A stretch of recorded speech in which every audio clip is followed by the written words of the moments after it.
Trying to fix the microphone. Because right now you hear me over the built-in microphone, but for some reason it doesn't see my Rodecaster. And I have no idea why. Input. Rodecaster. Okay. So the system sees it, but not my streaming software doesn't see it. Okay. Maybe I have to restart the program. Yeah, this doesn't seem to work.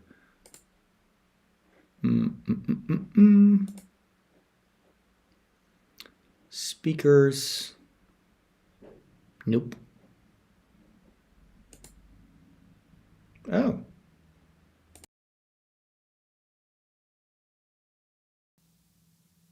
Okay, that now we're talking. Now we're talking. Okay, Ecamm can be a little bit fiddly. Hey, Peter. So we'll take a few minutes for people to arrive. Put on my headphones. So I'm doing a bit of an experiment right now. So I've got one camera, but I've set up the software so it changes between a wide shot, like you're watching right now, and then every once in a while it will do a close-up. It's the same camera, so it's just taking a crop of the picture. But if it works, then I may be able to add another camera and make it even more interesting to look at. You'll still be looking at me, so I can't make that any more interesting. Hey, Angeline. Hey, Michiel.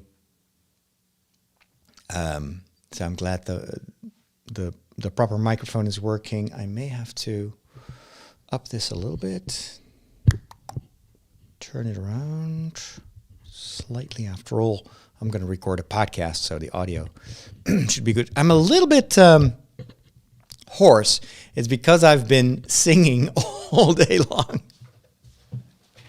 I've been belting out musical tunes, and maybe I overdid it a little bit.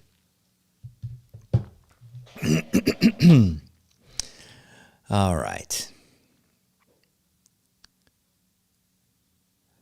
Okay. Hey, Liz. It has been some time that I saw you. Yes. I'm live, not always at the same time.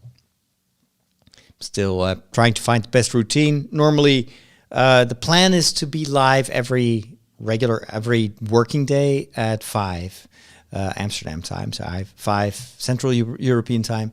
But this was a bit a week, a bit out of the ordinary. With I had to make some trips, and I couldn't be back in time to stream. So, and then yesterday I wanted to go live, and I was just exhausted. I was too tired, so I took a bit of extra time to recover. That is why I'm live here on Saturday, which is normally my day off, where I try to recover a little bit before the week starts again tomorrow.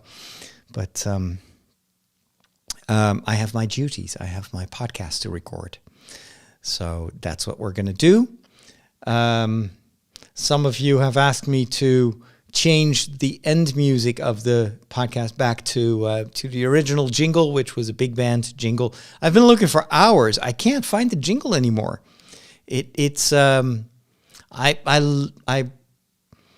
I changed the jingle only recently, but I think I accidentally erased the old one before saving it to my hard drive. It may still be on one of my older backup discs, but I have a lot of those, so that would take me a ton of time to look for that. And so it's going to end with the regular slow piano music. Okay, so it's zooming in too quickly. I can change. Well, I cannot do like a slow zoom. It's just doing a cross dissolve. But I can make now it's changing between 15 and 30 seconds. So I can make that a little bit. I could do between 30 and 60 seconds. So otherwise, it's just going to do the back and forth maybe too often. It's pretty cool that this is. I can do a slow cross dissolve, and even slower cross dissolve, but I'm not sure if that's that. I think it's going to be a bit weird. I could also do no transition, which is normally what you would have on TV. There wouldn't be a.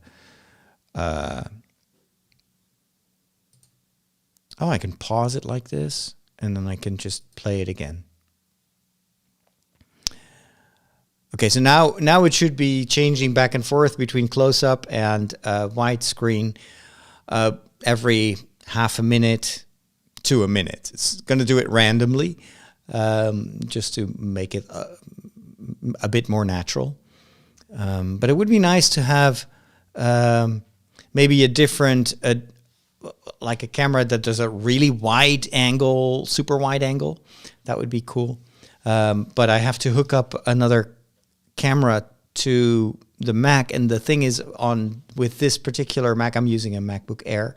It only has 2 USB ports, and in order to hook it up to the camera, to the Rodecaster, which is my audio device, and to an external hard drive, I already need a dongle for that, like an extra add-on box that has a few more plugs or a few more outlets.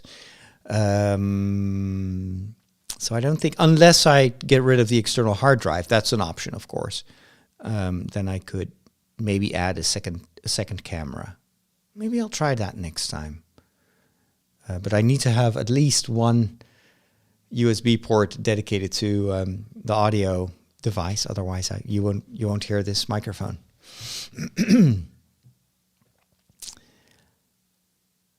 Hey Scott.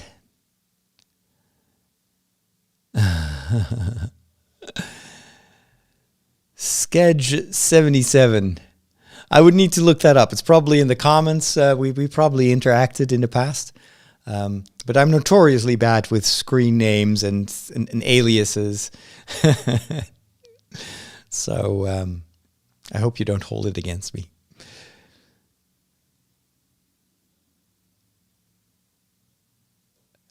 No, I don't think I need to have a even wider angle because I'm sitting quite far from the lens. The close-up looks fine to me, so I'm happy with that. But it would be nice to have like 3 camera angles. I see a lot of YouTubers and Twitch streamers. They have like a secondary camera that is from the side. But what I don't like about that is that you're actually having a discussion with someone who's watching you, so it's a one-on-one situation. And all of a sudden the camera switches to, and you're talking to like into the void. It doesn't make sense to me. It's maybe just to spice it up a little bit, but I'd rather not do that. It could be cool to have a camera that actually follows me a little bit, but I can't do that with a professional camera. You have webcams that swivel, so maybe that would be useful for the kitchen. Although it's usually a bit artificial. Those webcams usually don't have the kind of, I don't know. I like this picture because it's a bit softer than a webcam. A lot of the webcams use image enhancement, artificial sharpening, and it always looks a little bit grainy and a bit, I don't know, doesn't look natural. I hope everybody is having a good day. Hey, Laura. Laura wants to know if it's cold where I live, or Lauren, sorry, Lauren. It's okay. It's getting warmer. This next week, apparently, temperatures are going to dip a little bit, but it's nothing compared to North America. Some areas in the U.S. where it's currently around 0 Fahrenheit and an incredible wind chill. I was in Boston a couple of years ago, and it was absolutely not as cold as it is now, but the wind chill was already horrible. I mean, it was freezing my socks off. So I cannot imagine how cold it must be now. I think it would be probably just potentially lethal to go outside.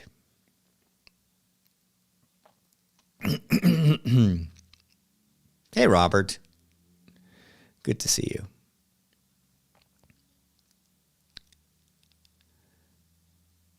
But yeah, the cold. Ugh, I hope everybody's house is well insulated. We've had a very mild winter so far, and I don't think it's going to get very cold anymore because it's already February.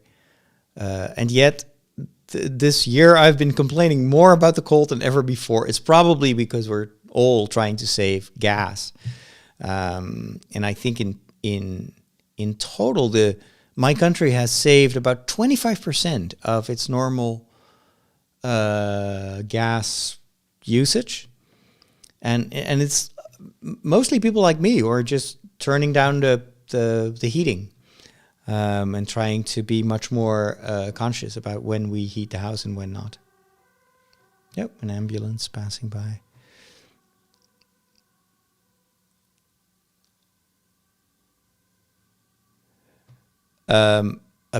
Peter says you can also use the Canon cameras to do the switching. I know but you have to pay like a subscription fee, which will then allow you to use special Canon software to do this kind of stuff. But it's not even available in Europe. It's only available I think in the US and some other countries. And it's a bit greedy. I mean, these Canon cameras are already very expensive, and it's a feature that they used to offer for free. Well, not two cameras, but I'd rather just use eCam because it gives me a lot more options than just camera switching. The wind chill on Mount Washington was minus 77. Oh my goodness. Minus 77 Fahrenheit? That's insane.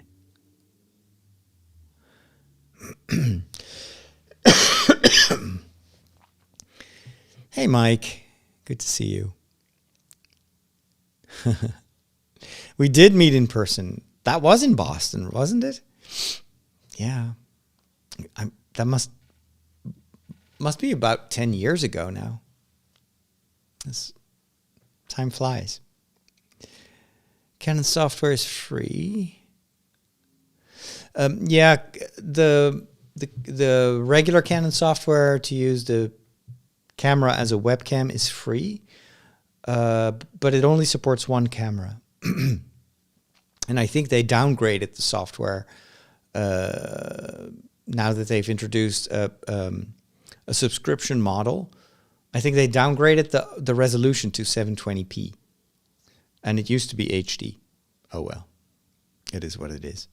I like the fact. What I like about eCam is that it does it all for free. It just sees the camera. I never had any issue with eCam, and now that I can simulcast to what is it, 10 destinations, it's an insane value for money. I've not seen any other software that is so easy to use that offers so much. Like the whole switching thing, that's just built in.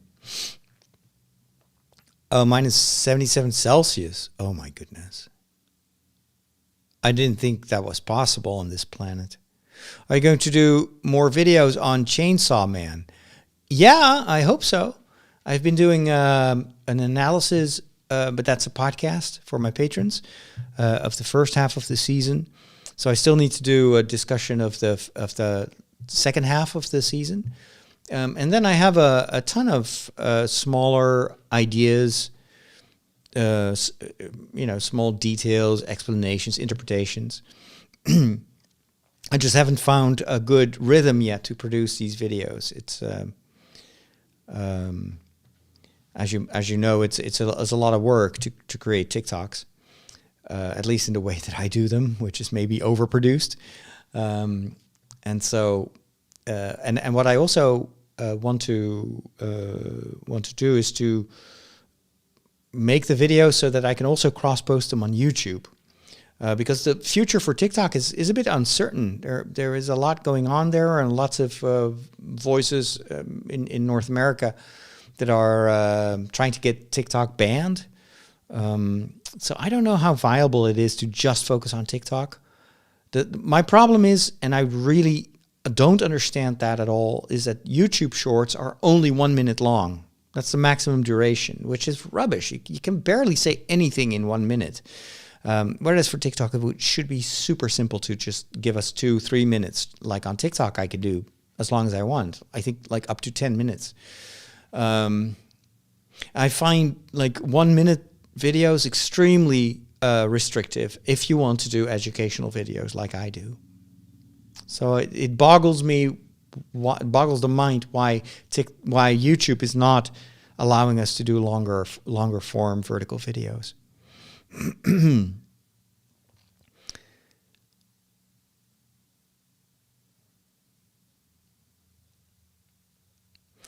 I think if the temperatures are so cold, it's really dangerous to go outside.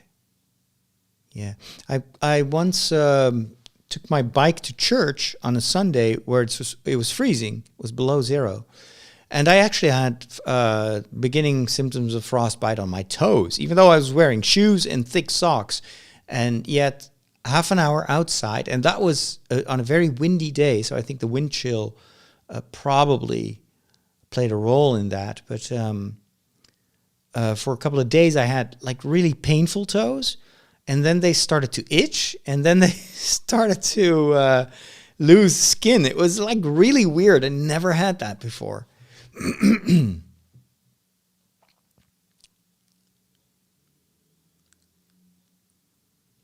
have a couple of friends in Boston, but I can't imagine how they can function in these temperatures.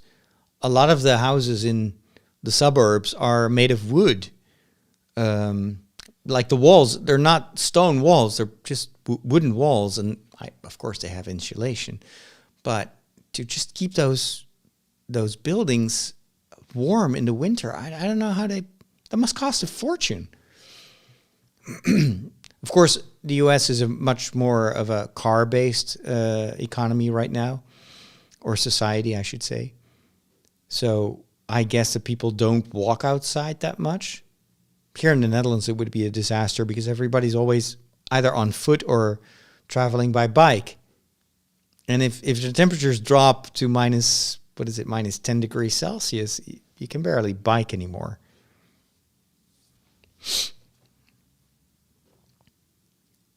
But I'm surprised that it gets so cold. It's probably also a result of the changing climate. I don't recall that we ever had like cold spells like that. It's all more extreme. Like we have an extremely mild winter, which is also not common. And then we have every summer it gets hotter, which is even more dangerous because our entire nature ecosystem is relying on like moderate weather. But last summer, temperatures went over 40 degrees, which I used to associate that with Tunisia or Egypt, but not the Netherlands. And so a lot of our forests are having a hard time. And the whole, I guess over time, the ecosystem will adapt, but the changes are going to be quite radical. Not to mention that none of our houses are built for high temperatures. We don't have climate control. So all that is going to require us to make some changes. You know what? I'm going to get a glass of water because my voice is not... I was waiting for my voice to get better, but I probably need to drink a little bit before I start the podcast. I'll be back.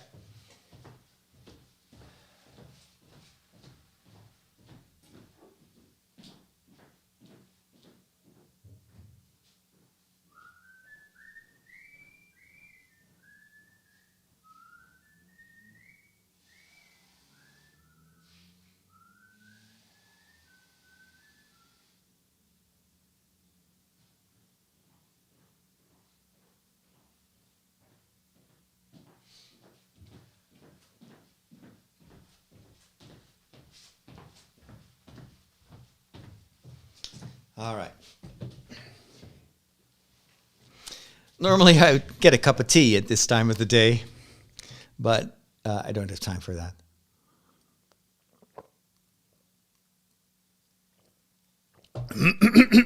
La la la la la la. Okay, let's get this over with. I need to record my show. Righty. Show notes. Where are they? Show notes. There they are. Oh, nice. It shows me a little like a picture-in-picture thing now. Very cool. All right. Well, hello there, and welcome back to another episode of The Break. I am your host, Father Roderick, recording this very late in the week. I've had a kind of a busy week with a couple of trips, and so my whole production schedule is out of whack, but I'm glad to still be able to bring you another episode for this week of The Break. Lots of things to talk about. I want to thank my patrons for making it possible for me to bring you these shows. And I want to welcome a few new members to our community. John Bold, Grant Woolner, Garrett Donnelly, and Ralph Bassfeld all have signed up as new members of our Patreon community. Thank you so much for your support, and I'm looking forward to seeing you on our Discord server. I also want to say a special thank you to Kent, who upped his tier for this month. Do you know what's going on? This is what's happening in your world. Face it, Catholics rule. We got Boston, South America, the good part of Ireland, and we're making serious inroads in Mozambique, baby. You've taken your first step into a larger world. I made a mistake before recording this episode of The Break, and maybe you are able to tell it from the way my voice sounds. I'm a little bit hoarse, and it's not because I have a cold. It is because of a feature that I've discovered on my iPad. I have Spotify on all my mobile devices, and I don't know exactly how it works, but it is linked to all my Google speakers.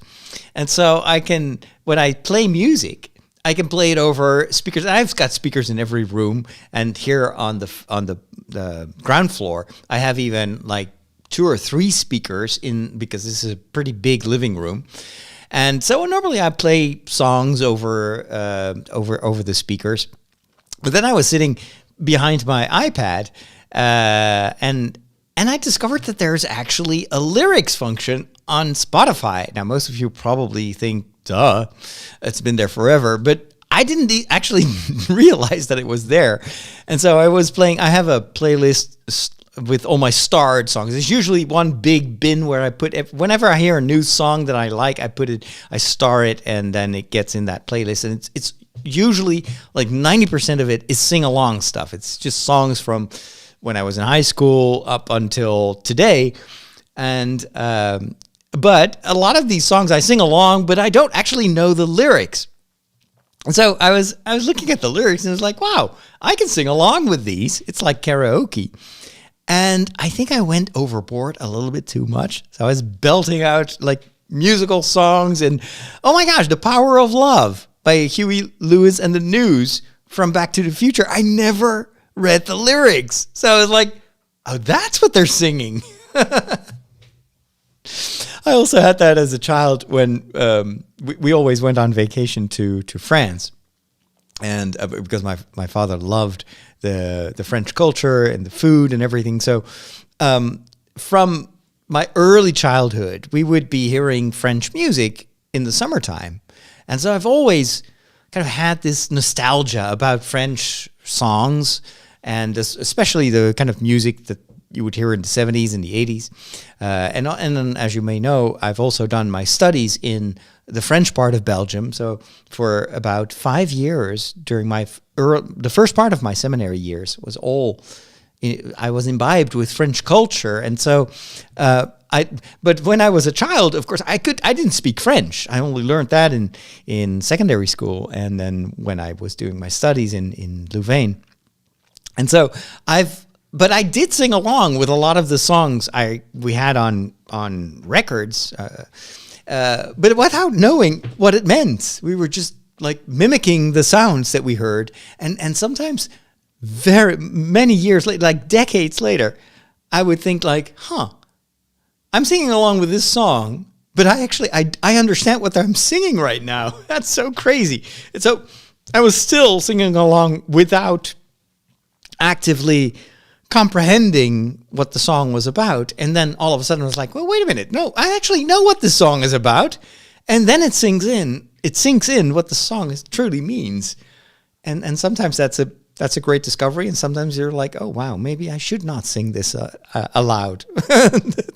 These lyrics are maybe not entirely family friendly. Back in the day when streaming was still very new, and I was using a service called Ustream, which would result mostly in like postage stamp sized video that we would send out. And I was doing what I'm doing right now. So I was recording a podcast, and then before and after the show, I would chat with whoever was following those Ustream streams. But that was way before they were analyzing what people were actually streaming. And so nowadays, when you're streaming on YouTube, they constantly check with like algorithmic technology if you're not by accident or maybe on purpose streaming copyrighted stuff. And mostly it's audio based. So if I would play like a copyrighted song, immediately I would get flagged. And I would get a warning that I would have to take down the stream, or if you don't, your channel can even ultimately get suspended, which would be a total disaster. But back in the days, nobody was checking that, and so I remember that we would do entire like quiz segments. So Mike is in the chat right now, and he probably will remember those days. So I would play a song, and then the people that were watching had to guess what it was about or what song it was, or we would like play on demand. So people were like, what song should I play next? And then play this, play that. And I had a large collection of music, I think, on my hard drive. Probably not always acquired legally at the time. This was before Spotify was a thing. But I loved playing, and I had a pretty extensive collection of CDs that I had sampled. So I had MP3s of all my CDs, and I would play that music live on the air. Sometimes I miss that because I like singing, I like music, but it's all, those days are over. You have to pay for everything. But I do like the fact that with Spotify I can listen to almost any song that I remember from my childhood, and now I can sing along with the lyrics. But I maybe overdid it, and I know exactly which song that broke my voice. It was from Les Miserables. It was the one day more, like one day more, la, la, la, la, la, la, and I was doing all the voices, and I was like belting out loud. I live alone, so I'm not, nobody suffers because of that. But my voice did suffer a little bit. How do you not like movies? They're predictable. Like, the guy gets the girl, and that kid sees dead people, and Darth Vader is Luke's father. Not liking movies is like not liking puppies. They're fine. I just get bored and never make it to the end.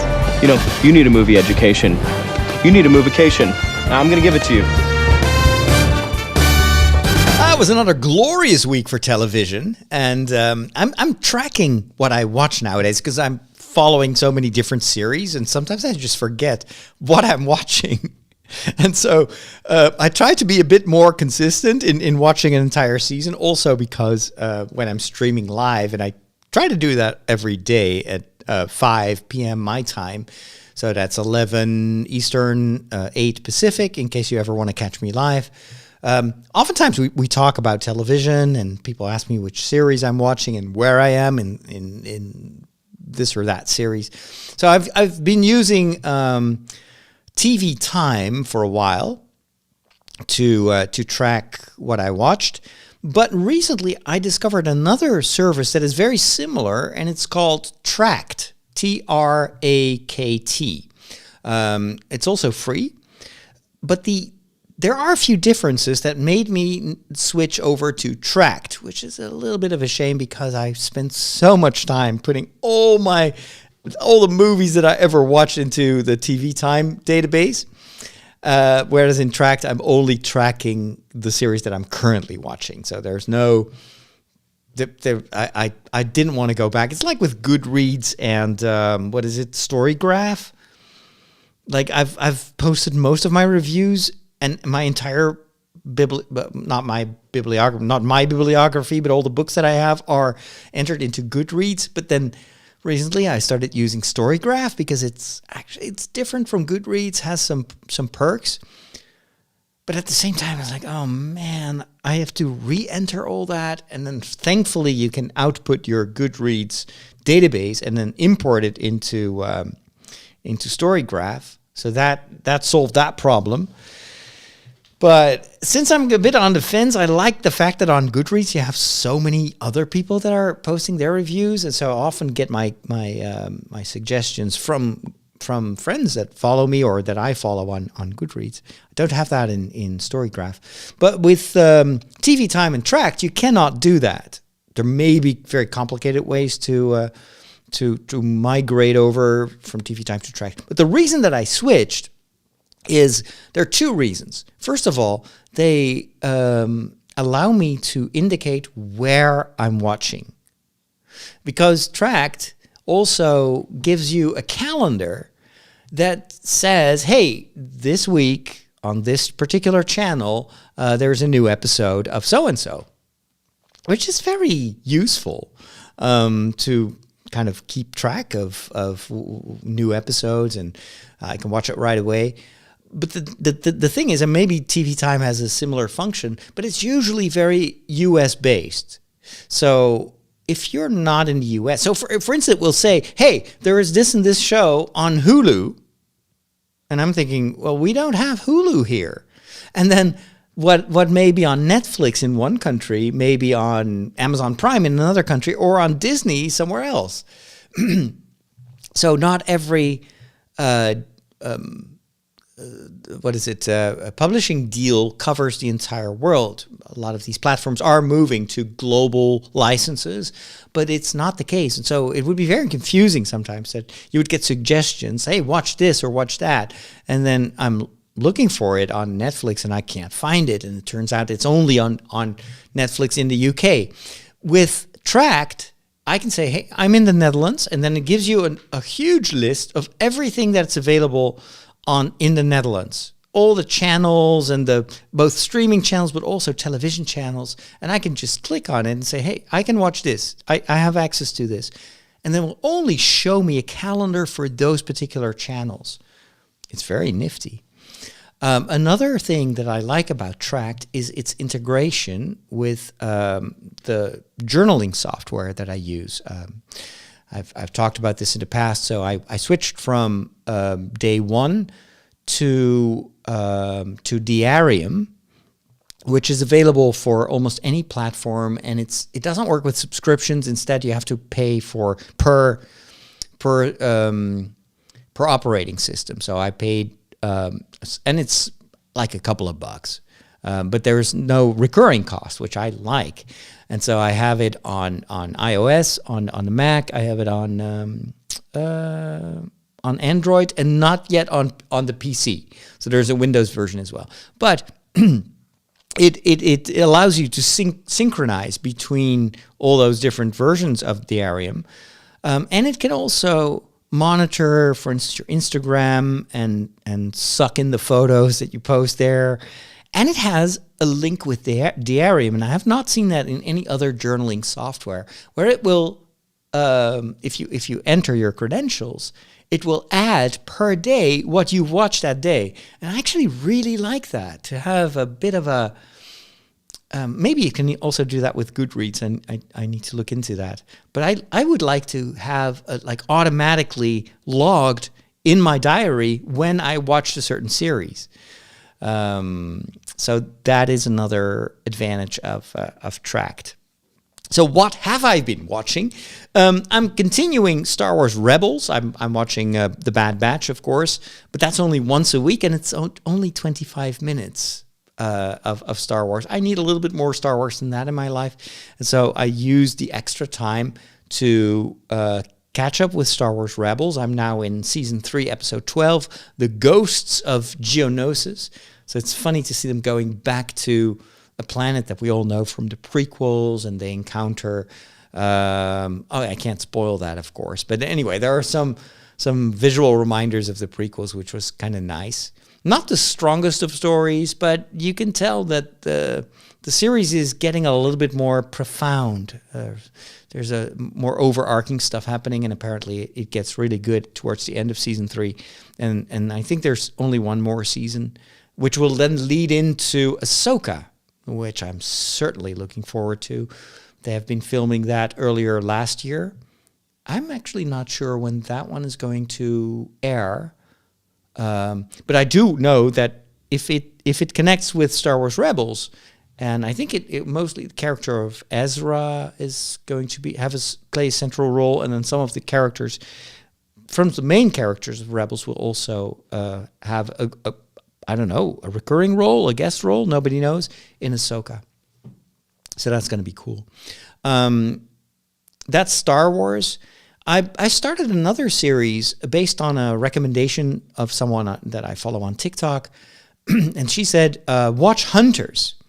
And I'd never heard of the series, but I started watching this 2 days ago, and it's an interesting series, a bit shocking. It's definitely not family friendly, because there are some murders that take place in the first episode, and it's pretty gruesome.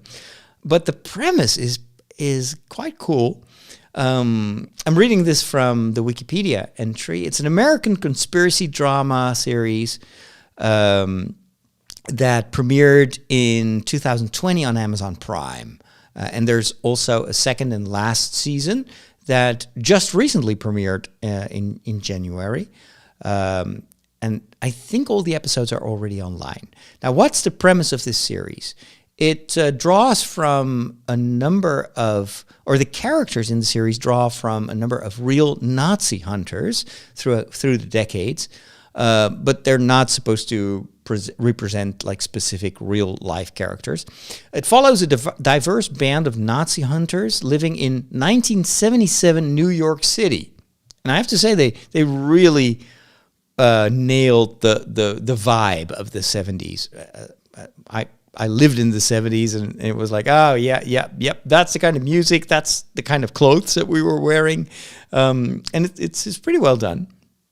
But then these Nazi hunters discover that numerous escaped Nazi officers are conspiring to create a Fourth Reich. So not the Third Reich that Hitler was trying to build during the Second World War, but all these Nazis are still alive, apparently, and they want to take over the United States. And then there is also apparently a lot of government, and this is all, of course, fictional, but the U.S. apparently is trying to relocate a lot of German scientists that worked on the weapons of mass destruction, etc.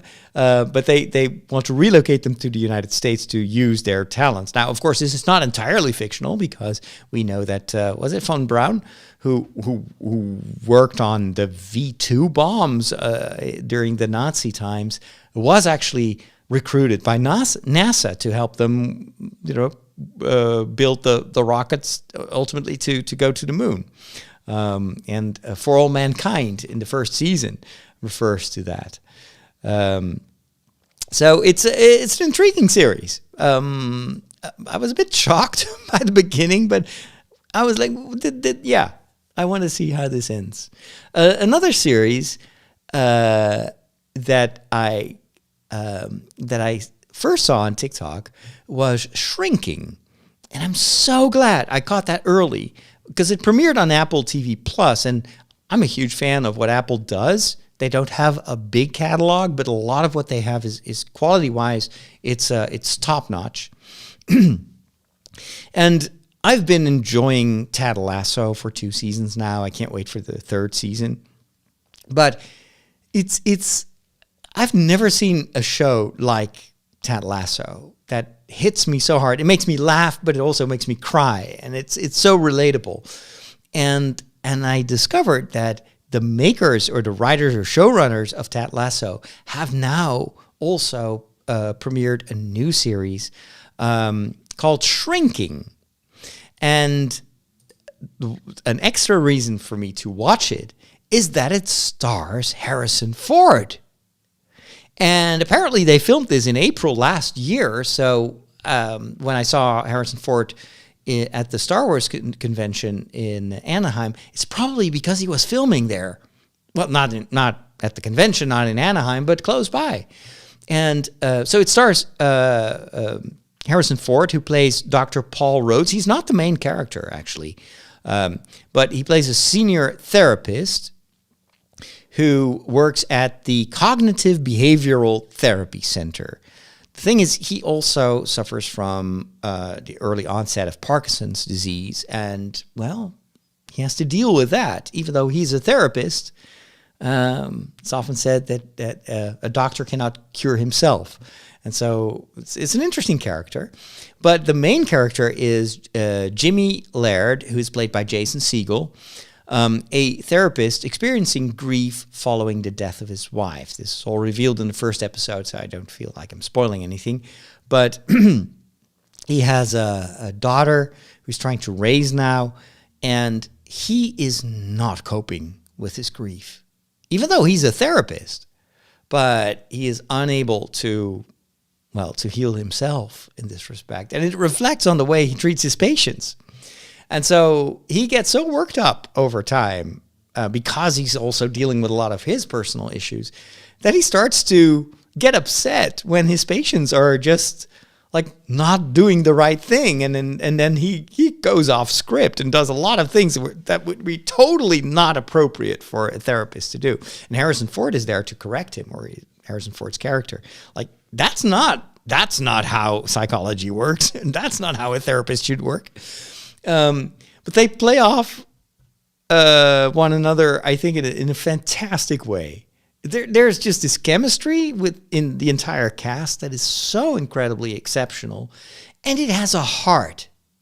This series did exactly what Ted Lasso also did to me. It made me relate and laugh and not really cry, but I felt for these characters. And there's this mixture of a bit of sadness, the hurt that people are dealing with, and at the same time, it's just hilariously comical and funny and unbelievable. It feels like this is the same universe as Ted Lasso. There should be a crossover series that features these two worlds. Now, of course, one story, Ted Lasso, takes place in the UK. The other series takes place in the United States. But it feels like this is in exactly the same world. And I feel like I'm part of that world. It's an incredible series. Episode 3 just came out this past Friday. I haven't watched it yet, but it's already now the series that I'm most looking forward to watching. And Harrison Ford, oh my goodness. I mean, he's old now. And I was actually quite surprised that he wanted to come back for Indiana Jones. I think he probably nailed it. But when I saw him on stage, I felt like, wow, he's getting really old. And it almost felt like he was a bit confused and not really there. And like, maybe it's a good thing to start winding down your career right now. You're getting too old for this. Take some time off. You don't have to act for the money anymore. But now that I've seen this series, I'm like, whoa, it's probably he's just pretending that he's getting old, because he's fantastic in this series. Everybody is. Go watch it if you can. So again, it's called Shrinking, and it's on Apple TV Plus. The last thing that I've been watching is, thanks to something I will be talking about in the tech section of this show, I started watching Attack on Titan, which is an anime series based on a very popular manga, and it's pretty cool. It's a weird story about a kind of a medieval society, and the entire city where we get to know the main characters is surrounded by a huge 50 feet or 50 meters tall. No, must be much more than that. Must be like, I don't know. Anyway, no, probably 50 meter tall wall that surrounds the entire city. Behind the wall, they can actually leave the city and the enclosure of the wall, but the world that surrounds them is extremely unsafe because there are giants walking around there that are pretty brain dead. They almost like feel like zombies, but they are murderous. They eat people and they attack the city, and they have attacked the city in the past. And that's why these walls are there. And then there are special teams of defenders that are every time that there is an attack by these giants. And it made me think a lot of the trolls in Valheim, where you build a town and then big blue trolls are starting to try to tear down your walls during attacks, and then you have to create defenses on the walls of your town. If you don't have walls, they're going to completely destroy everything in sight. And later on, there are other foes in the game that will do the same. They will start attacking your town, and so you have to mount a defense system. And that's probably inspired by Attack on Titan, where these huge monsters are attacking the city, and teams of like, they use wires and hooks and grapples to almost fly through the air. It's very elegant type of warfare, and then they use knives to try to chase away these giants. And if they fail, the consequences are dire, because these giants will just start destroying everything in the city and eating people. It's very gruesome. And so we follow two kids, and they see their mother actually getting killed by these giants, which will probably set up their future involvement in these defense crews or defense teams. Series has been recommended to me many times, and I'm glad that I can finally sample it and maybe even talk about it. There is already in the first episode at least one topic that I could address in a commentary if I continue to do these shorts on TikTok and YouTube, where there apparently is kind of like a church-like organization, and they consider the walls to be sacred, and they condemn anyone who wants to venture beyond these walls, because the walls are given by God and they protect the city, and they almost become a sacred object. You cannot do anything to the wall, and it's a bit the kind of the trope of the Dark Ages, which in itself is already a very, very historically incorrect way to describe the Middle Ages. But it's this trope that the church in the past was, and maybe according to some also today, is super intolerant and tries to keep people confined in their own system of beliefs, and they discourage any discovery. There's a bit of that, I think, an undercurrent in the way they portray religion here. But we'll see. I'm curious to see where they will take the story. Speaking of religion, it's time for a quick visit to the Peculiar Bunch. Catholics rock!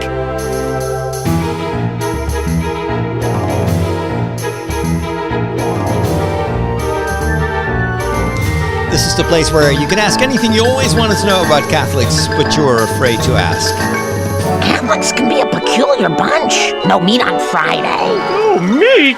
What do they eat? Light bulbs?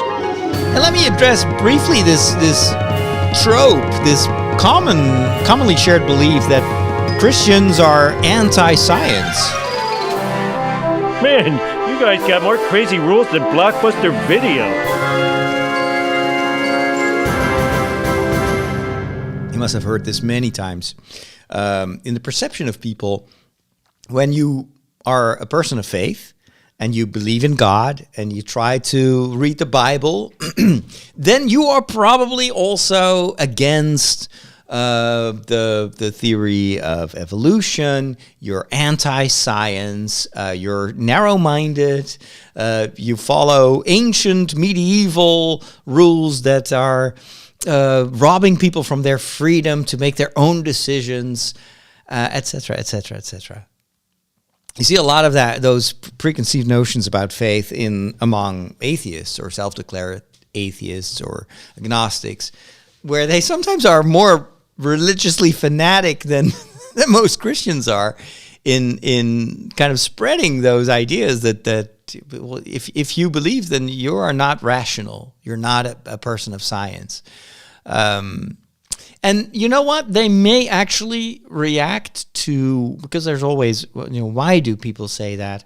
It may be because in certain Christian circles, there is this kind of anti-scientific mindset, which stems from, I think, a deformed idea of what truth is, especially when it comes to the Bible. So there are certain groups of Christians that think, well, if the Bible is the Word of God, then obviously everything that is in the Bible is literally true. So if the Bible says in Genesis that God created the world in 7 days, then yeah, that's it. Before those 7 days, there was nothing. And it will often treat the historical accounts in the Bible as, verbatim. This is how it happened. And then, of course, if you look at more literary criticism and historical criticism of the Bible, you will soon, if you do any type of serious Bible study, you will discover that a lot of the stories in the Bible didn't happen the way they were described. And that, in fact, there are a lot of different literary genres, some of which are more poetic than anything else. And those early stories of the Bible, Genesis and Exodus, were much more almost legendary in the way in terms of the genre, where they try to explain something about the world and about God using stories. But it's much more important to look at what they explain, what they try to convey about God and about our human existence, than to try to relate certain facts that happened or to tell the history of how the world came about. How is that even possible? Because no one was there but God himself when Earth was created. But it's some of those literal readers will then, of course, see a huge discrepancy between what's written in the Bible, and if the Bible is the Word of God, then it has to be true, and science that says, well, that's not how the universe came to be, and this is just not how evolution works. And no, God did not create the world in 7 days. At least not in a. If you look at science, this took millions of years for the world to be as it is today, and it will probably continue to evolve over millions of years. And ultimately, the planet will stop to exist because our sun will die out, and it will start to inflate, and it will become this big red dwarf, and it will swallow up the Earth. So nothing here on this planet is going to be eternal, no matter what the Bible says. And it's, of course, this misunderstanding that you need to uphold the literal veracity of the Bible so that you uphold the truths of faith. Whereas I think, well, you have literal truth, but you also have deeper truth. Like when you're watching a series like Ted Lasso or Shrinking, what I was just talking about, or even if you read mythology, there are certain truths that are conveyed in those stories, even though the people that you're following don't exist. They're characters. They're fictional characters. If I read a book by Sanderson or Jordan or Tolkien, I'm reading fiction. The entirety of Middle Earth came straight from the imagination of Tolkien. Hobbits don't exist. And yet, There are some very deep truths about creation, about virtue, about maybe even the meaning of life hidden in the text. And I think that taking that approach to the Bible will also help you reconcile faith with science, because they can be both true, but they're true on different levels. Truth is a multifaceted thing. And so in the Catholic tradition, there's always been, and I think this stems also from the Jewish tradition, there's always been this undercurrent of curiosity. Yeah, we read those stories. We believe certain things about God. But at the same time, God gave us a brain. He gave us the ability to think, to use reason. And so philosophy has always been extremely important for Catholic theology, because there are a lot of things you don't need the Bible to adhere to certain truths. You have your own brain that can help you do that. Hence the importance of philosophy. Ethics, morality. It's not just because God in the Bible tells you, hey, thou shalt not do this and this. No, you can just use your brain for a lot of these things to discover how you should behave and what is morally right and what is morally wrong. Not everything. There are some parts of our existence that at least a deeper meaning of it or the purpose of it have had to be revealed to us. This is where philosophy and theology can complement each other. There's a lot you can just use your own reason and science and everything to understand the world in which you live, understand how we are built, what is good for us and what is good for the common good. And then there is revelation. And that is what we learn in the Bible. It's what God is trying to communicate us, that we cannot come up with ourselves. For instance, what happens when we die? We cannot measure that. It was revealed to us, and it's up to you if you want to believe that or not. But Jesus says, if you have trust in me, if you have faith in me, you will live, even though you will die.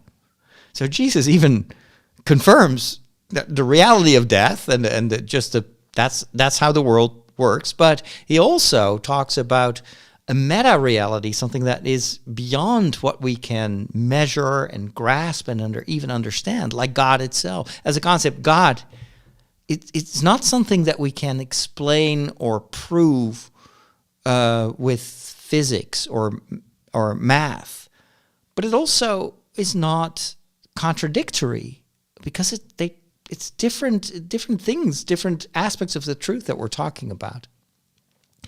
And so, and in the past, the church has had to correct many of its ideas because of science. You know, there were times where a lot of people in the church would be opposed to certain people or astronomers or whatever, but then ultimately, of course, science it made it obvious that some of those beliefs were wrong, and then the church has always made a distinction between dogma, which is basically, these are the perennial truths. Is that perennial truths? So the things that never change. So, for instance, God is love. That is something that will never change, and it doesn't depend on science. But what's our place in the universe? What's the story of our planet? How did the sun come about? Oh, well, use science to try to explain. Be curious in the fact that the Earth is round and it circles around the sun, instead of like you would see in some Bible stories where it was written in a time that people didn't know exactly what the universe was and how that all worked. And so you will have Psalms that will describe how the sun will journey across the sky, and well, no, we are journeying around the sun, and the sun itself is making a huge journey at breakneck speed through the galaxy that we belong to, the Milky Way, and then that is part of an even bigger mumble-jumble, timey-wimey, time, matter, space, emptiness, and we don't exactly know who is circling around what. But we have math, we have physics, we have chemistry, etc., to help us better understand how the world functions. But why we are here, what's the purpose of our existence? Well, that pertains more to the domain of philosophy and theology and ethics. So it's for me one area where this probably will continue to have a major impact on what the church has upheld for many centuries is right now the incredible evolution of psychology and neurosciences. Our human behavior is very mysterious and has always been very mysterious, and it needs to be regulated. Let's be honest. You cannot just say, well, just do whatever you want. No. If you take, as an example, the gun violence in the United States, there's a lot of controversy around that. And a lot of people say, well, no, that's our God-given right to bear arms. And at the same time, we see how destructive that policy can be, how easy it is for people and even children to get hold of weapons. And then you cannot say, well, that's self-regulating things. No. You see many different countries, the country where I live, you cannot just get weapons like that. And so we don't have shooting sprays. If they may happen, it's just in the among criminals. And nowadays there's a lot of worry about a lot of young kids walking around with knives, because of course it's pretty easy to get a knife. But then we realize that we have to regulate human behavior. You cannot just let it go. And so this is why I think in the church, in churches, in religion in general, human behavior has always been, or these religions have tried to regulate and to also streamline social behavior without truly understanding why this behavior comes about and why people do what they do. But this is where psychology and sociology are so important, and there's so much going on in terms of better understanding. Like, for instance, take the whole gender debate and homosexuality, and people are not defining themselves in a certain way. Well, the church has often had a very, very clear doctrine about identity, about gender, about sexuality. At the same time, a lot of the underpinnings were based on, well, this is what the Bible says, this is what we think from our perspective of morality and ethics, etc. But the whole domain of psychology, neurosciences, is learning so much about how our brains function, how gender identity comes about. And a lot of that is still in very early stages of scientific discovery. I think it's very important for the church to keep listening to those scientists, to keep reading up on psychology. And I know that in my own formation as a priest, when I was in seminary, when I was studying at the university, there was almost nothing of that. We had, I think, 2 courses in psychology. And there are seminaries in the Netherlands where there was nothing. These students had to work with people and still have to work as priests with people in a pastoral capacity. And they know nothing about psychology. They know nothing about psychotherapy.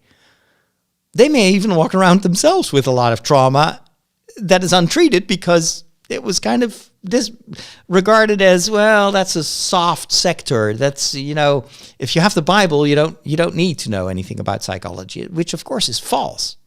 You should know. And it's very helpful to know more about psychology. And I think in this respect, the church is a bit behind the times right now. And it's because there is this growing rift between the world of science, the academic world, and the pastoral side of the church. And a lot of, there are, of course, theologians that are working in an academic environment, and they do read studies from their peers and from other scientists, but not enough. Not enough. And I feel like I've constantly felt behind on on the research when it comes to psychology. And I think it shows right now in the whole tension about all these very controversial topics, and maybe more controversial for church people than it is in our society right now, because the opinions are changing, behavior is changing. And of course, the church, I'm not advocating that the church always goes along with the trends. But I do advocate that the church studies what's going on and asks for help from scientists. Help us understand this. Help us to guide people instead of just condemning them and saying, well, you're wrong because the Bible says you're wrong. I'm thinking, well, first of all, does the Bible truly say that? Because there are different opinions there too when it comes to morality and the way that people have interpreted certain passages of the Bible. So that's the first job you have to do. The second thing is, of course, there's this whole, and this is pretty recent actually, the theology of the body, which is developed mostly by using a lot of texts from John Paul II, who himself was a philosopher and a theologian, and it's a system, you could say, a systematic look at relationships between men and women and how sexuality enters into that, and gender and identity, etc., combined with lots of philosophical anthropology, because that was one of the areas of interest of John Paul II, and a bit of theology. And so, and it's an interesting. It's not really a thing on itself. It's interesting to study it. At the same time, I've always felt that it was lacking, especially the dimension of psychological sciences and input from biology and just all the recent research. Because John Paul II wrote in his time, and he was influenced by a lot of thinkers. I studied John Paul II's theology when I was doing my university studies. And I wrote a thesis on John Paul II's anthropology. But even then, I already realized, well, he is a bit of a child of his time, and there's nothing wrong with that. We all are. But I always felt that it's a bit risky to just build an entire system and then use that system to judge everything you see based on the theology of someone who actually was not he was a decent theologian, but John Paul II was not a he wasn't a Hans Urs von Balthasar. He wasn't a Ratzinger. I think Joseph Ratzinger was a much more educated thinker than John Paul II was. Now, I'm not here to say, well, so you should disregard what they wrote, etc. But I believe that there is a world the church can, I think, gain from studying more in the area of psychology and neurosciences. I think it would help the church to have a better understanding of what's going on right now in society, what's going on in young people. And when we talk about topics that are very controversial right now, like gender, and you see the public opinion changing on when it comes to these topics, I think to have a believable stance and to be truly able to help people, the church should be up to date with its knowledge. And I often have the feeling that we're not. At least I'm not. And so I'm reading up on a lot of stuff that I never read when I was doing my studies. But I also know that most of my colleagues don't have time to read because they are full-time pastors. They're full-time pastoral managers, and I just hope that the seminary education is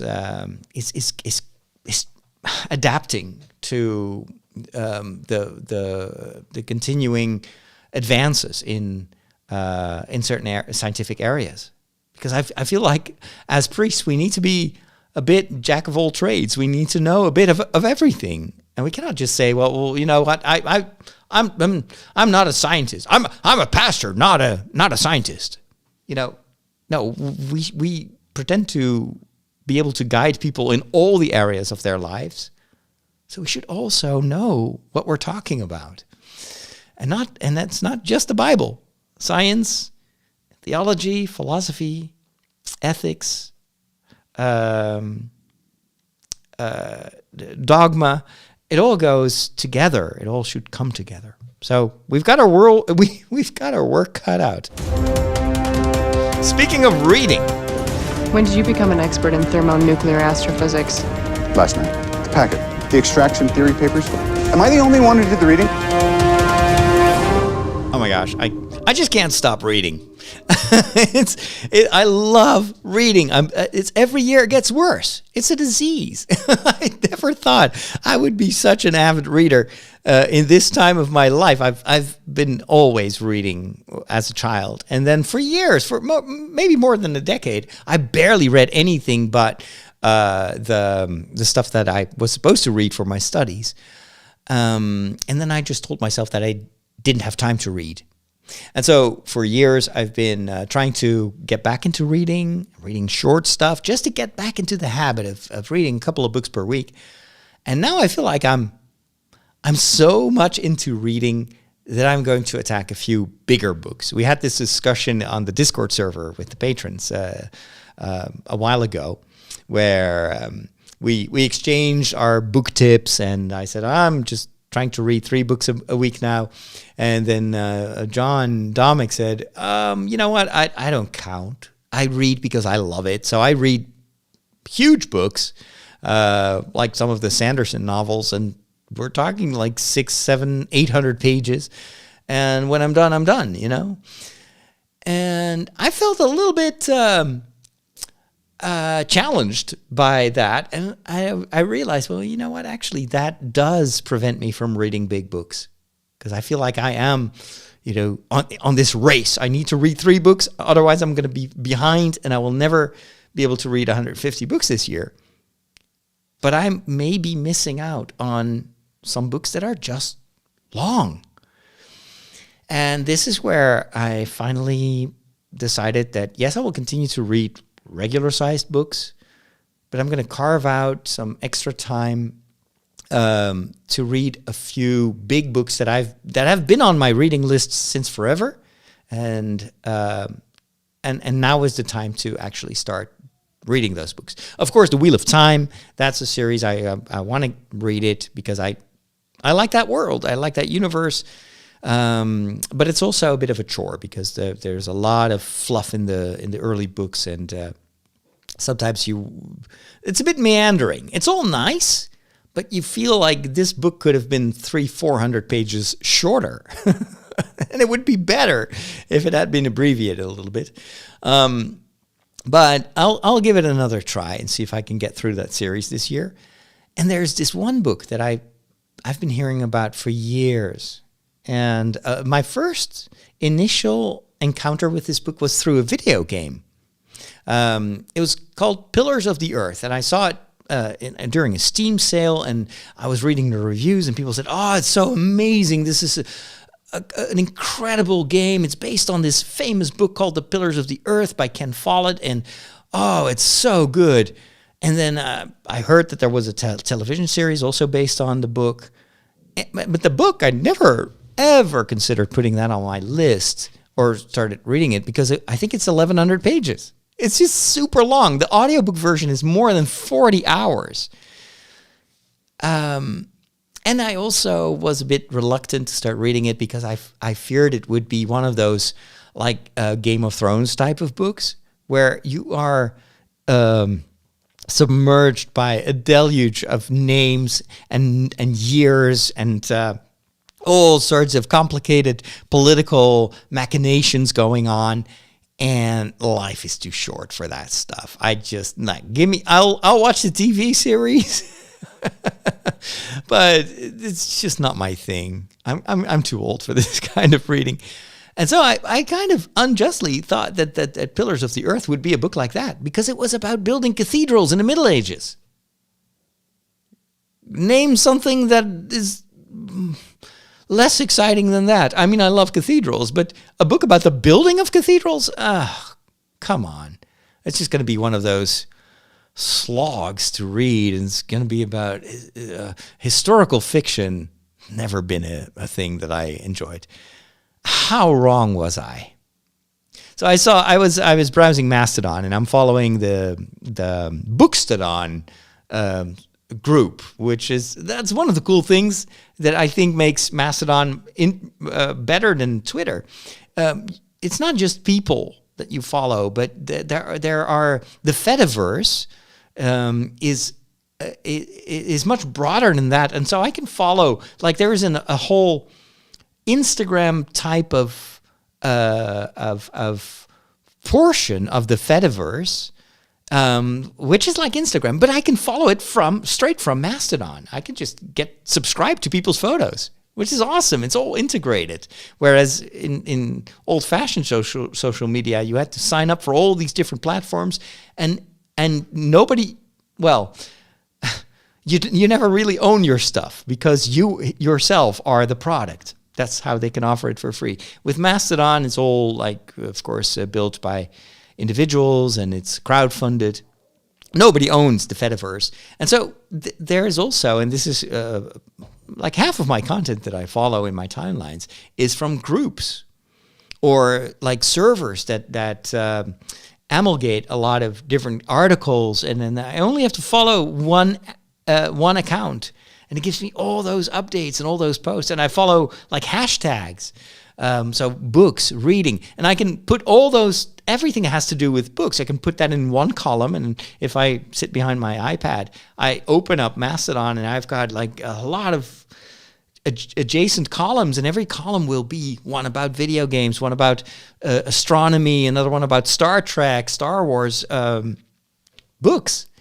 And this is how all of a sudden my world has become so much bigger than it ever was on social media. And I get a lot of tips, and I engage with people. It's so much fun. I get a lot of my followers, not from people that know me from the podcast or from my videos, but because I interact with them, and then people are like, that's interesting. Let's follow this guy. He talks about books, or he talks about cats, or he talks about Star Trek. So it's anyway. So I'm always, every day I read about people's experiences with books, and they tell me, finally started to read. So there's this one guy, he said, my son lured me into finally starting to read Pillars of the Earth. And he said it's great. And I never really had the courage to start reading it. And now I'm reading it, and I'm hooked. And I was like, that's me. I'm in the same place. I never wanted to read this book because I felt it was too long. But now that this guy, who is very much like me in his tastes and preferences, says, I'm hooked, I'm going to read it. So that's what I started doing earlier this week. And it's true, I'm hooked as well. This is an amazing story. And it's very different from Game of Thrones or Wheel of Time, or, these, even the Lord of the Rings sometimes can be a bit disconcerting with all the details, and there's just so much in these books. The Pillars of Time is masterful storytelling because you're it's as if I'm watching a movie. It's so incredibly well done, and it's as if I live in the Middle Ages. So it feels like I'm taking the time machine, the DeLorean. I step out of my car, and I'm back in the story, and I'm back with these people, and I'm discovering about how the monasteries, how that functioned, and it's I guess it's well researched. So you do actually learn from the inside the story. So it's not trying to sometimes with Salman Rushdie, I have that idea that he's just, or Umberto Eco, and they're just like showing off with all their knowledge. And I don't care for that. I don't want to be outsmarted. That sounds as if I have a lack of self confidence, but I don't like it when authors are just showing off, where a lot of the facts that they spout have no reason to be there. It doesn't help you to better follow the story. It's just in the way, but not in Pillars of the Earth. It really immerses you in the medieval times. And at the same time, you discover that world from the inside out, as if you are a part of it. For me, that is the perfect type of book. Books for me are like movies and television shows. They're escapism. They bring me to another place. And they open a world that I didn't have access to. And now every time I read the book, I'm back in that world. It's so addictive. Pillars of the Earth by Ken Follett.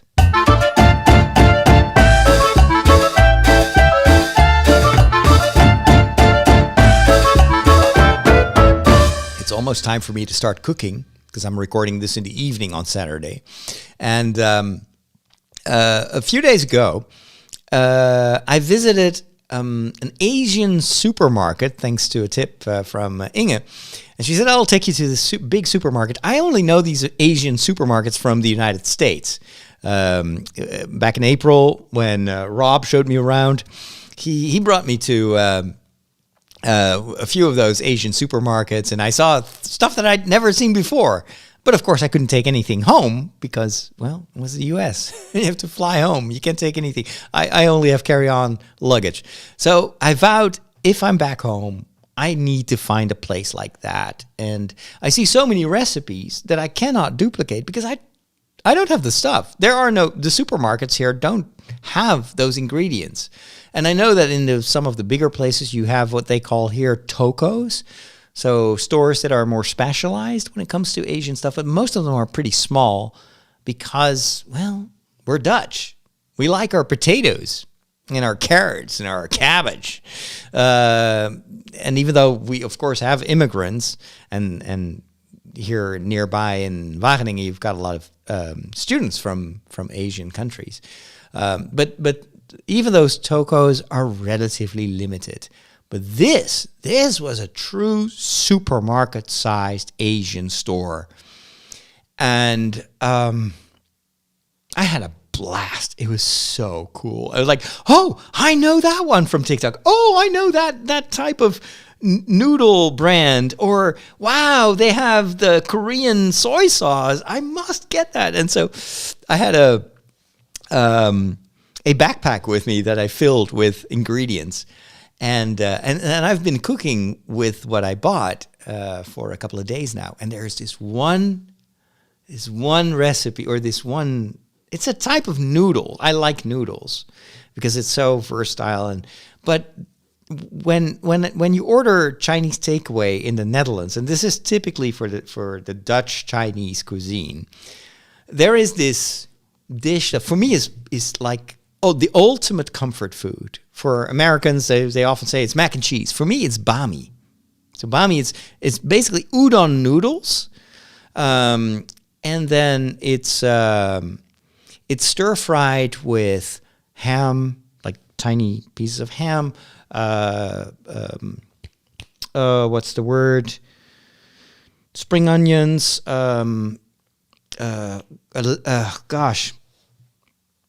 The name is leek, like chopped up piece of leek, tiny bits of carrot, some egg, and of course MSG, and some oil. And I've been desperate to replicate that dish that I only know from takeaway, and it's like, for me it was like a staple order. If I get Chinese takeaway, which I normally never get because it's expensive and I prefer cooking myself, but that one bami dish, that particular way of preparing it eluded me. And even though I thought I had all the ingredients, I couldn't figure out how to get that same consistency until I went to that Asian supermarket and I found udon noodles, very cheap ones, just 99 cents for 4 units. So for 4 meals, udon noodles, cook them for 4 minutes, and then do the rest of the preparations. And it's perfect. It is an exact replica of what I used to eat. And so I've discovered that it's actually the noodle itself that makes all the difference. Even if all the other ingredients are the same, that particular type of udon noodle that I've now discovered that makes it fit together. And the first time I took a bite, I was like, I cracked the code. It's like as if I had discovered the secret ingredients of KFC chicken. Like, this is it. It's like magical. I can now open my own restaurant and make a ton of money. It's amazing. We are on the cutting edge of technology. Wow. Well, what does that mean? Just plug it in. It's going to say, hey, I see you plugged in a new device. And it's going to load in the appropriate drivers. You'll notice that this scanner build... Whoa. Well, all your technology stuff, it just ends in disaster. But there is one more thing. I plugged in not one, not two, but 3 new devices this week, and it changes everything. You've heard me talk about how I was contemplating going back to iOS, especially for my phone, and all that kind of got accelerated when John Domick told me that he got the new Apple Watch Ultra, and I've been wearing these smart watches and wristbands for a while now, usually because I run and I want to be able to track the distances and the pacing and the heartbeat and whatnot. So I've been trying out a couple of very low budget variants of those watches, and I was actually quite happy because it measures your sleep, so I got a much better grip on how am I doing health-wise. But then John said, hey, I got the Apple Watch Ultra, and I'm thinking of selling my old Apple Watch 4. Are you interested? And I was, yeah, because I've always been a bit envious of people with an Apple Watch because it's the ultimate watch. It's it's Apple. The thing was, I never really bought an Apple Watch, even though I was intrigued, because you have to have an iPhone. You cannot link it to an Android phone. So you cannot even activate it without a phone. I have an iPad. You can't use it to activate the watch, which I think is a mistake. But anyway, that's Apple.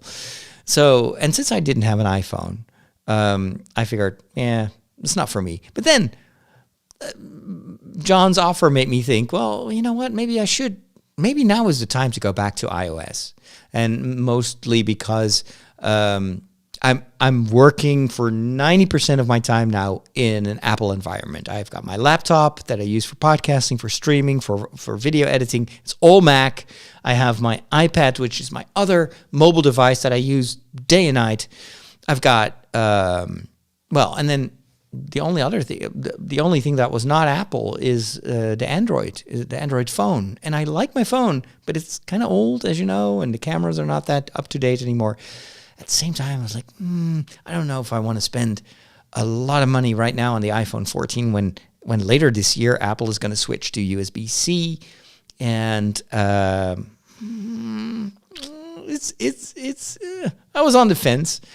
And so last week, I had this idea. I was like, well, maybe someone has a slightly older iPhone lying around, gathering dust, and because I do have an iPhone, but it's an iPhone 6 and it's no longer supported by Apple. And so I tried to activate the watch with the iPhone 6 and it refused to do it. It said, you need to upgrade your phone, but I can't because it's an iPhone 6 and you cannot upgrade to a current operating system. So I was like, oh, maybe I can just have a temporary phone, maybe just borrow it for a couple of months. And then I will use those months to transition back from Android to iOS, which is quite a jump for me because I'm very much into the Android ecosystem, very used to it. And then Joost actually contacted me and he said, I have an old iPhone 10 that I don't use anymore and the screen is cracked, but I can have it fixed and send it to you. Are you interested? Yes, I am interested. So that's what he did. Not only did he fix the screen, but also put a new battery in this. And I've been installing this since, when was it? Wednesday, I think. Transitioning over the apps. And then, of course, every app you have to also log in. And I realized how much I was inside the Android ecosystem. And it's pretty difficult to go back to Apple, but I also immediately saw the power of this full Apple integration because all of a sudden, as soon as I did something on the iPhone, my computer was like, hey, I noticed that you have an iPhone now. Do you want to transfer your calls to your laptop or the iPad? To activate certain things, I just had to hold the phone near the iPad, and it would copy my Wi-Fi information and passwords. And I was so blown away by how easy it was to get everything connected. And then the watch, what a difference. I never understood as an outsider, and having used, I was perfectly happy with these Chinese bands that I was using to measure my steps, etc. And I thought that an Apple Watch would just be an Apple variant of that. How wrong was I? And this is something that I wonder if Apple does a good enough job to convince people that an Apple Watch is something on its own. It's not comparable to smartwatches out there. This is a whole different class of devices. It's insane how incredibly, I don't know, it's like I am in Star Trek. This thing is so powerful, and it's the UI is incredibly well thought out. Like currently, for instance, one of my watch faces is a planet. It's a photo of Earth, but it shows me the weather over Europe. It shows me where I am. I can zoom in. It tells me when it's getting dark. I can even scroll around and see, hey, is it already light in Australia right now? And that's just one of the many faces. You can have what they call complications. So on some of these watch faces, it's perfect for when I'm on a walk, because I can see my heart rate. I can click on one button and it will automatically launch Strava, which I use to track my runs. But I have another button specifically for Storytel, so I can listen to audiobooks on my watch. I don't have to carry my phone with me. I can just download the book to my watch and listen to it over, wireless earbuds. That's a thing that I still need to figure out, how to connect my cheap earbuds to the Apple Watch. But just the idea that I can go out for a run and listen to music or an audiobook, and I don't have to lug around a phone. Although I have to say, the iPhone X is so lightweight compared to my big honking Asus. And it's lightweight and it's small. And I actually really like the form factor. I can use it with one finger. I can just use my thumb and I can reach everywhere on the screen, which was not the case with my Zenfone. Is the same size as the Apple Max, like the biggest iPhone they have. And it's just as heavy. And it's, of course, it's nice because it's a big screen, but it's also inconvenient, especially if you're walking around and you have it in one hand and you constantly have to, especially now in the winter, I'm wearing gloves, so I have to take off the glove and then use two hands to operate it. This phone is super small and I love this form factor. So it's a huge step for me, but I love it. And then the last piece of the puzzle was the Apple TV. Remember last week, I think I said that I was trying to figure out how to watch anime, and especially Crunchyroll, which is like Netflix for anime. I can watch that on my TV here downstairs because I have a smart TV, but it's apparently too dumb for Crunchyroll. It only has a very limited number of apps. And then I realized, maybe while I was streaming, like, hey, I've got the Apple TV. I can connect the Apple TV to my television downstairs. I hadn't used the Apple TV for about a year. And so I connected it, and I was immediately blown away by the quality of the image. I don't know what Apple does, but my TV looks so much better. I had a Netflix app and an Amazon Prime app on the TV itself. But when I'm watching it, these same channels via the Apple TV, it's like I have a new TV. It's so crisp, and the colors are beautiful, and the contrast is so much better. I don't know. And I even think the frame rate is higher. It must be because the TV is actually a pretty slow device, whereas the Apple TV is a very powerful little black puck. And I was able to install Crunchyroll and Plex and even apps that apparently I bought years ago, and now there is an Apple TV version, and I can install it. Like I have the Sky Vision app, and it's like your own, what you call that place where you can see the sky. They have like a fake starry sky. Astra, you know what I mean. Like these domed. Anyway, I've got an app for that. And it's on my TV, so I can just look up information about the stars and about the planets right there with an app that I bought maybe more than 10 years ago. That's crazy.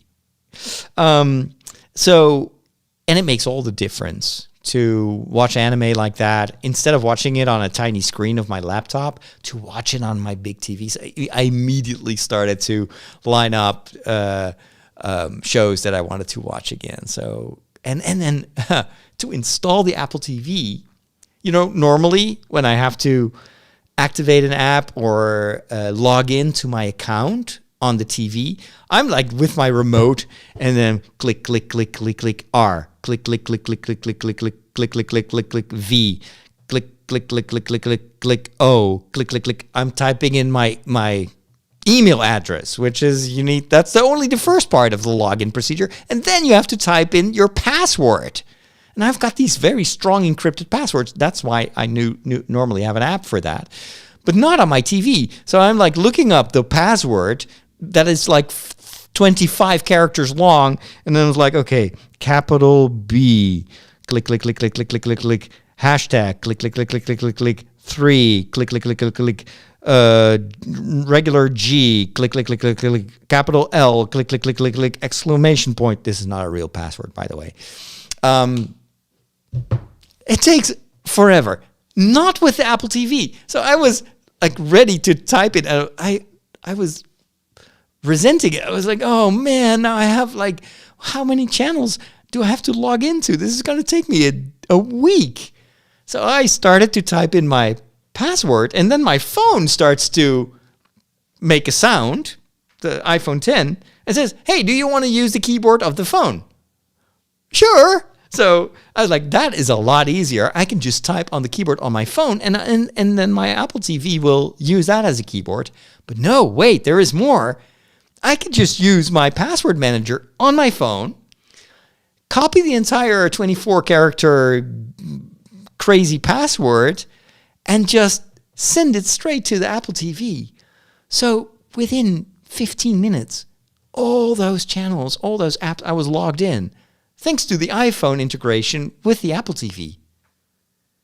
I mean, fantastic. This is what sets apart Apple. I sound like an Apple fanboy right now, but seriously, there is no other brand that does this kind of stuff. And it's all integrated, and now I can finally see. And I know some of you Apple people, you're like, told you so. Told you so. You didn't want it. You wanted to go with Android. You're the Mr. Windows. Told you so. It's better here. You were right. You were right. I admit it. I've walked astray, and I thank you for bringing me back to the fold, into the fold. I was that lost sheep that Tim Cook took on his shoulders and brought me back to the other sheep, the 99 Apple users. And I was that one Android lamb that almost was lost forever. But I'm back. And I love it. All right, that was probably something I need to confess. Sacrilege.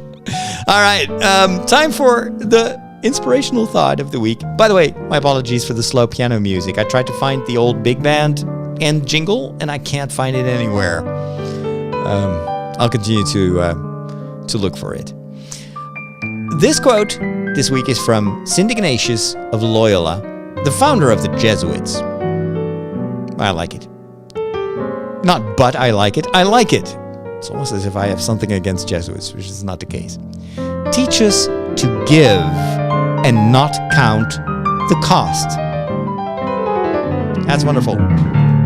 Not normally what we do. We always count before we give. Teach us to give and not count the cost. If you do that, you're on your way to happiness. Thanks for listening. Thanks for the privilege of your time. Have a wonderful week, and we'll talk soon.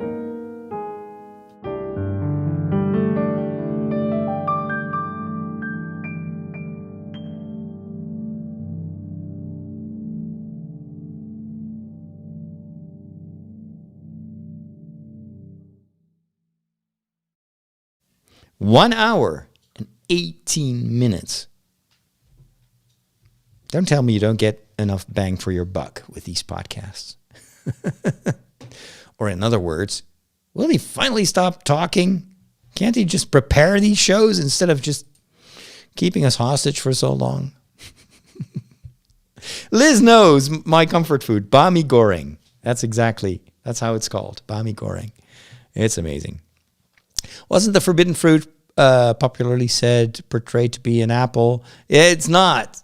There's no trace of that in the Bible. It's just something that painters came up with.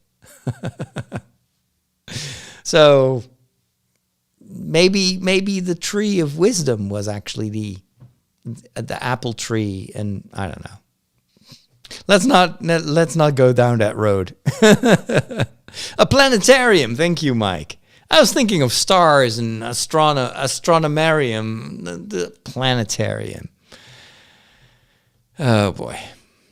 Well. Leaks. Yeah, leak. It's always these strange words that we don't have in Dutch. And I'm just like, I know there is a word.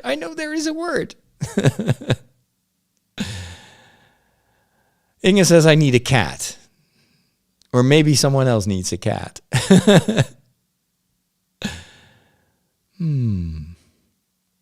Oh, Robert also loves D&D. Yeah, we're all pupils now of the wonderful world of D&D.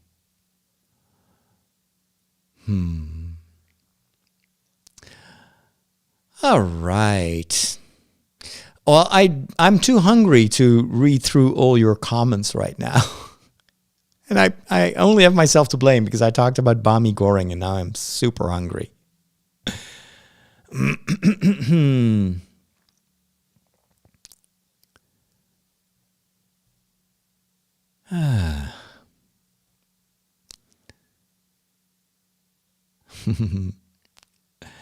Thank you, Blade of Nexus. I'm glad you are happy to see me on YouTube. It's a bit of hit or miss. I'm not always live at the same time, but hopefully it's not going to be the last time that we can connect like this. Boston is a nice city. It is. Historic, maybe for Americans it's historic. For us, it's a very, very new, modern city. Our history is kind of a bit older than most of what you would see in the U.S. But it is a nice city, and I love the food over there.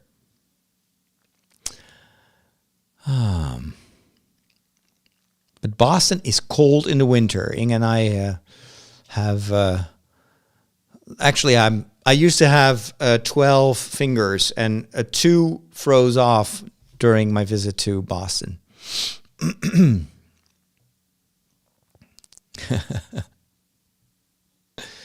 I did play a lot of Disney back then in the good old Ustream days. Yes, it was always fun to be the DJ.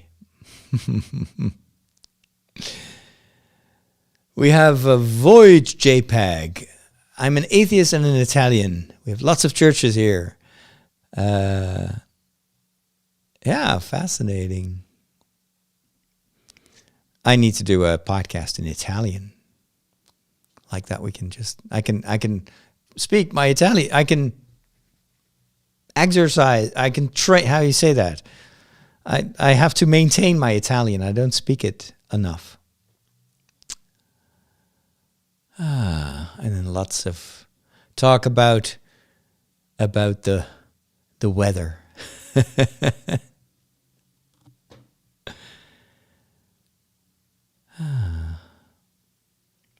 Yeah, the apple in Genesis is a medieval concept, I think. Yeah. It's interesting. Why an apple? It's a vibrant fruit. Maybe it just looked good. I don't know. Hey, thank you so much for joining me today, even though it was a bit of a weird day for streaming. And maybe I'll do some Lego tomorrow. I don't know. Tomorrow I got to do a long run, and we've got the installation Mass of Father Mauricio. By the way, if you want to watch that live, you can see it on the parish streaming site. So I don't know if I'll have any time left tomorrow. We'll see. And otherwise, Monday is always Lego day. Talk to you later. Bye.